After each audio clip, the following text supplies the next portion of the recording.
I liked it, but this game was made for someone like me. I think this game will probably be around the low 80s on Metacritic when it launches, about the same as Team Asano's other original projects. The Adventures of Elliot is a nice little action RPG that is made for genre fans, exactly what it's meant to be.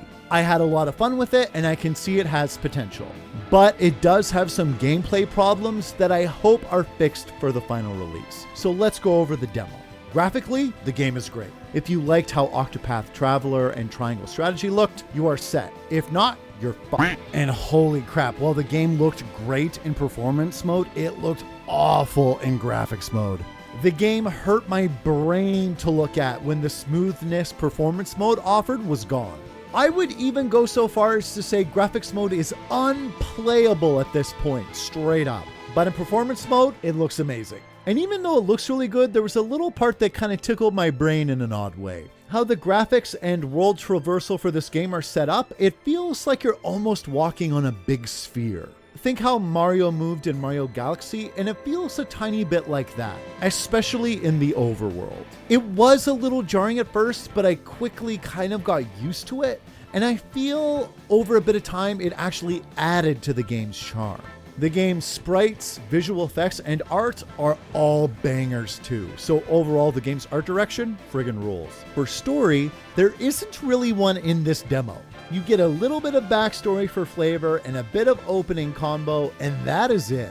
Because of that, I am not at all comfortable commenting really on how good the story seems to be at this point. It seems very cliche at a glance, but I am guessing there is going to be a big hook with the promised time travel components that will be available in the full game. We just gotta wait and see. Same with the characters. We don't get to know Elliot or his fairy companion well enough at this point to pass judgment. Difficulty though, I can comment on. I played on normal mode and the game was very easy. The bosses were the only real thing that gave me pause, and they felt like they were pulled straight out of a 2D Zelda game. I mean that as a compliment. They required specific items to be used to defeat them, and there were sometimes mechanics that needed to be figured out. They were very squishy on normal though, so I might go hard mode on my actual playthrough, just so the game has a bit more challenge. Enemies in dungeons and on the field though were a joke. Even more so once you figured out their movements. So that is another motivator for hard mode at full release. In combat, the variety of weapons were very fun to use, and the different magicites that could be equipped to adjust the versatility and strength of your weapons has some good potential for different styles of play in the full game. There were a couple of issues with this though. Changing weapons could be a little cumbersome in the quick menu, and it really felt like it interrupted the gameplay flow.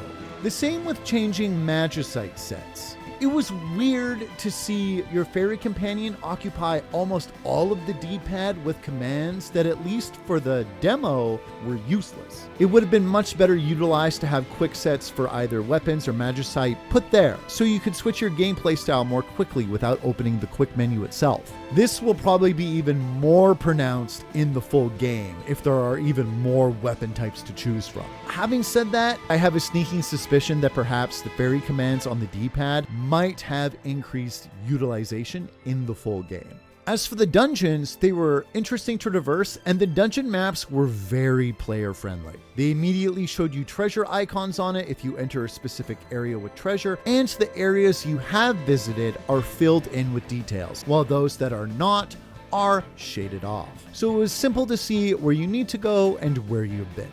There's also a quick travel mechanic in the game that is used on the overworld, but it can be used within dungeons too. Movement speed though was a bitch. Elliot moves so damn slow. And while there is a dash mechanic tied to your fairy companion, it has a very slow cooldown and you can collide with the environment, stunning yourself. So oftentimes, just as you start to move quickly, you collide with something and then you have to wait for the gauge to recharge. And I will admit, there are accessories to purchase that help with movement speed, but Elliot in the demo has only one accessory slot. And this next part is probably a me thing, but I like my characters in RPGs to move as fast as possible. I don't like to dawdle, so it kept me from experimenting with other accessories in the demo. Chances are there will be more accessory slots in the full game. There better be, as some of the other accessories, one in particular made everything you pick up and throw explode as if it were a bomb. That's some pretty cool shit. So, if you like older Ys or Legend of Zelda games, but want something that has a unique spin, this is probably it. And with even more gameplay mechanics, weapons, and abilities potentially waiting in the wings for the full release, this could be a very enjoyable HD-2D offering from Team Asano. I personally have been waiting for them to tackle an action RPG, and now we finally have it. So if you played the demo, please share your own personal impressions in the comments, good or bad. And as always, thanks for watching, everybody. I'll see you later, guys.